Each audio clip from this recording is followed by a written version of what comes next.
So today we're going to be continuing this series with neuromuscular efficiency takes repetition as one of the reasons why fitness takes time.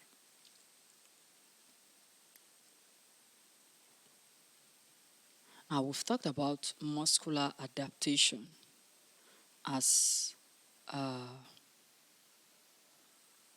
as one of the reasons why fitness actually takes time. So today we're going to be looking at neuromuscular efficiency takes repetition.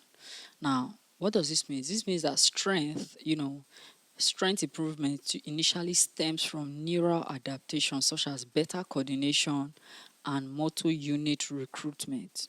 And this process needs consistent repetition and practice for them to take place. And what this means is that, like we said, that fitness is not just only about, your muscles, then your cardiovascular system. Fitness is an all round or all encompassing your entire health. And, your neuromuscular efficiency takes repetition. That means, what does this mean? I would say neuromuscular, we're talking about the nervous system and your muscular system. A strong relationship between them for their efficiency to actually what to be there. It takes a repetition of whatever physical activity that you're actually engaging in gradually for its effect to actually be reflected in your nervous system. And this is how it will lead to better coordination, motor unit, and motor unit recruitment. What we say motor unit recruitment is how your body recruit various parts of it to actually get a particular task delivered. For instance, you can see as I'm talking now, my eyes are also open. I'm also looking at the camera I'm filming with. I'm moving my hands. If actually if where I'm sitting allows me the opportunity, I can also be moving my legs at the same time.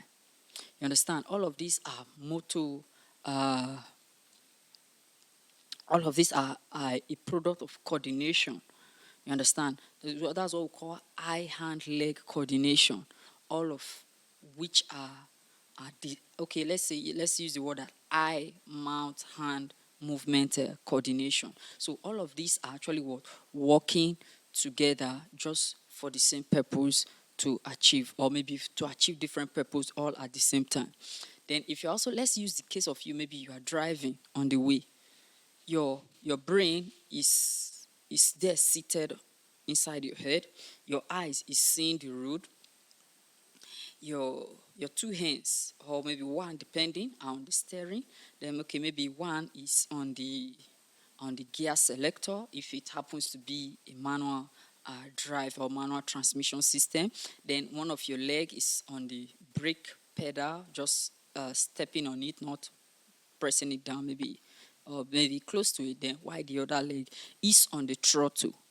You understand? Then if it happens that maybe it's a manual transmission, also one leg will be juggling between the clutch pedal and the brake pedal, while the right leg is on the drive system. You understand? So that's another example of multiple coordination system happening at the same time. So all of this process, for them to become effective, it's the need consistent repetition and practice of your fundamental movement skill of the various muscles of the body. So this is the reason why fitness actually takes time. Then if we go forward, let's look at how fitness actually affects hormone. As hormonal adjustment, it actually requires time to happen. For instance, if you are somebody who is having high blood pressure, which is an insulin issue, sorry, not high blood pressure. If you're somebody who is having a diabetic issue, which is an insulin issue, a failure of your insulin to actually clean up glucose from your system and revert back as at when it's needed.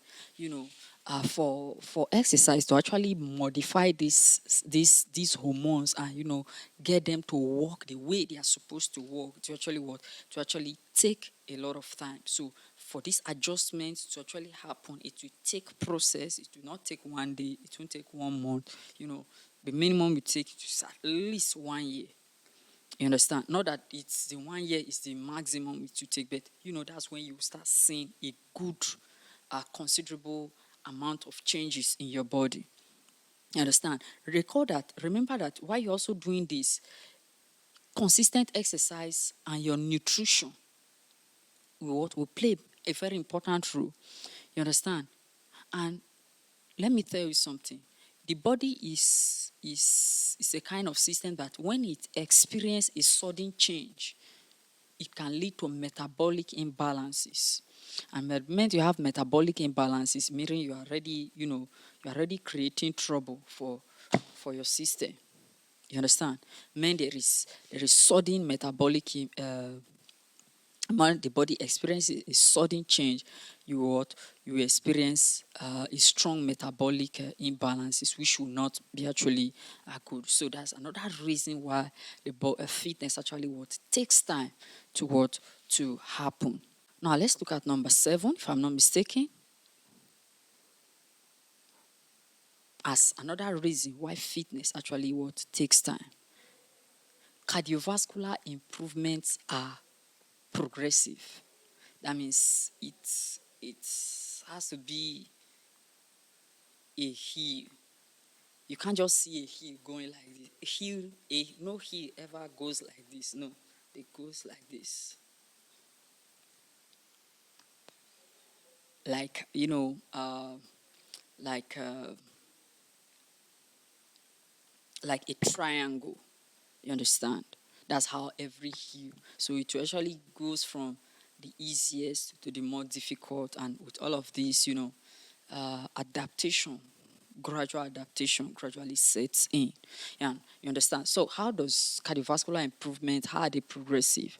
Now, your VO2 max, which is the volume of oxygen that your lungs can actually collect from the environment and send to your heart for use, send to your heart, and it will mix with blood and send to every of your blood vessels in the body for use at a particular time.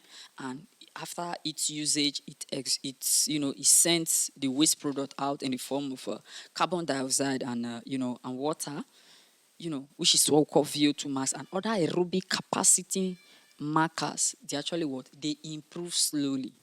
That means if you start an aerobics exercise, now let's assume that if you walk within maybe a distance of 50 meters and you start breathing heavily, if you continue that journey again 50 meters, maybe every two days, it will take maybe a minimum of 1 to 3 months before you discover that heavy breathing that you usually breathe after walking such a short distance, that it will gradually subside. It will not just happen maybe because you did it 1 kilometer or 2 kilometer in one day. You understand? So it's a progressive order.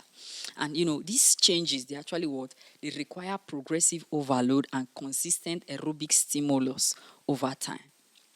You understand? So this means that if you have actually you're actually covering I'm still using on the distance of walking up a 50-meter distance.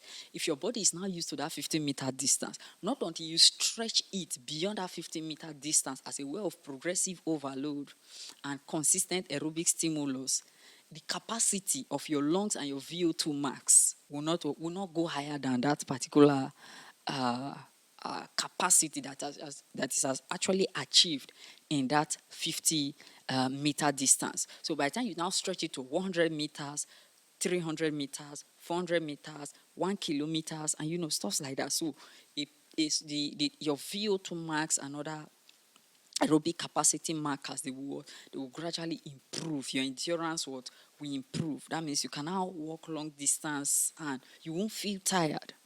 You understand? So these are how cardiovascular improvement, this is how they are progressive. It means that if you do not, in training, we believe that not until you give the person a load beyond what he or she is ordinarily comfortable with, changes will not actually set in place, or growth in any of his components of fitness, it will not actually it will not happen, or it will not take place. So this is the reason why cardiovascular improvements, they actually progressive.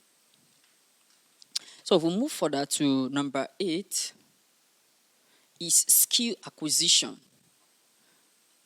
requires practice. Now, skill acquisition requiring practice, this is an aspect of a component of a skill-related component of physical fitness. Remember how that we have two main components of physical fitness. We have health-related components of physical fitness, and we have skill-related components of physical fitness.